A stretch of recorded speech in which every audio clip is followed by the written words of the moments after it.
What's going on, guys? JT here with an unboxing and a first look for me of the Arrma Typhon 4x4 Mega. Now, this is the brush version that Arrma released probably about a week or two ago. You guys know that a while back I did have the brushless version that I purchased. I think that was released in November 2018. And I got it in December, I believe, of last year. So anyway, let's get to my favorite part of this. And y'all know what that is.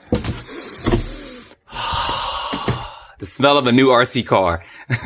So they got this thing packed in here pretty good. So give me just a minute and I'm going to get this right out the box. All right, got them all out in his glory. So looking at this up close, it actually looks a little bit better than I thought it would. I'm not a huge fan of green color, but this is more of a limeish green. So of course the picture quality never does it justice. You got to kind of see it in person for yourself, just so you can see the differences in the way it looks here and the way it looks also in person. So as I mentioned before, this is the brush version. So there are differences between this car and also the brushless, not just the system, but there's also differences as far as this one does not include adjustable turnbuckles. It comes with 48 pitch gears and not 32 pitch gears with it. But Arrma did a good job on the design of the body. You guys know they do a good job on their body designs and stuff, which is always good because it always helps to stand out more. And it makes it more appealing kind of when you drive it. It kind of, for me, at least gives me a smile on my face. Now, this kit does come with the STX2 radio. You guys know that Arrma's including this with a lot of their cars. It does have your basic adjustment trims on it, throttle reversing, steering trim, and then also your throttle and steering rate or dual rate adjustments as well.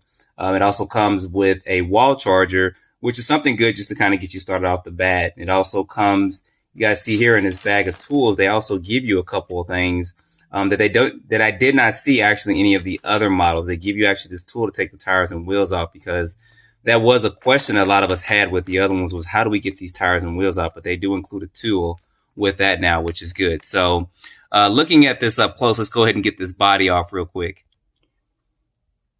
Here we are with the body off of it. So they do include a 8.4 2400 milliamp battery. This is a hump pack. So this is enough to get you started, which is kind of why it's the price range of $219 of this, because it's everything to run in the box, except for, of course, double A's for your radio and stuff.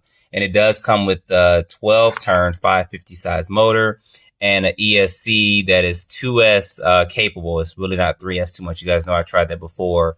I think it might have burned something up. I can't remember which car I did on before, but I did try to run 3S on a 2-wheel drive. So it did run okay for a while, but it did kind of burn up and overheat. So I don't recommend you do that. So if you see my previous videos, don't do it. So anyway, it's got these little jumpers on here. Let's get a little light going on real quick. So if you wanted to go from nickel metal to lipo, it's got these jumpers here. You just actually pull that out and put that in the prong farthest to the left, or farthest closest to us. So it's actually got 3 prongs in there. You guys see that? So you just remove these out and pull one of those up. Now, if you actually lose one of these, I believe the default setting is going to be lipo.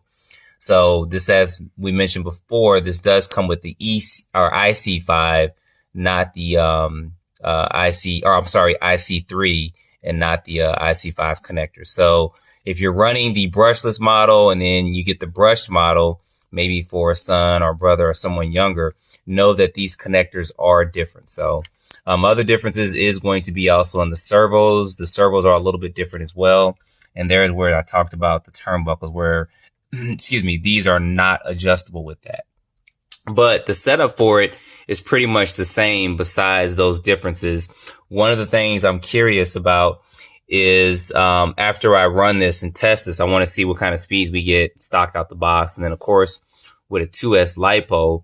And then I want to look at doing a mild conversion to the brushless system. One other difference, too, is that on the brushless models or the BLX models, there is a little holder here in between here that actually holds the bearings in. So we'll see how this kind of holds up without that on there with some brushless power going through it. It should be okay, but we'll see. Other than that, the layout of the chassis in the car is just the same as the BLX model.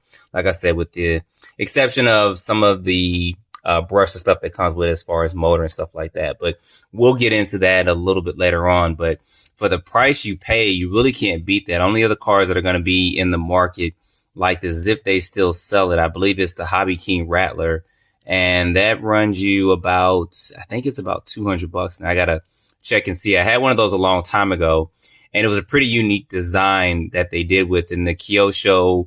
I believe it's the DBX 2.0. So I had both of those cars before, and of course, running the brushless model, the Arrma Typhon brushless, those did perform a lot better than those.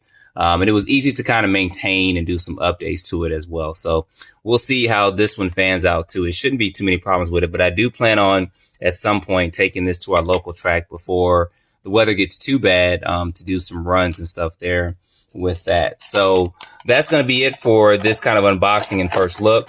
You guys can buy this kit at either Horizon, Tower Hobbies, or even A-Main, or at your local hobby shop as well. I got mine from Horizon. They get free shipping, so that's a good thing. I think Tower does too, and A-Main does as well. Or you can go check out your local hobby shop and take a look at this up close. So guys, as always, don't forget to like, subscribe, stay tuned for more videos. I'm going to get this up and running real soon. So thanks again for watching.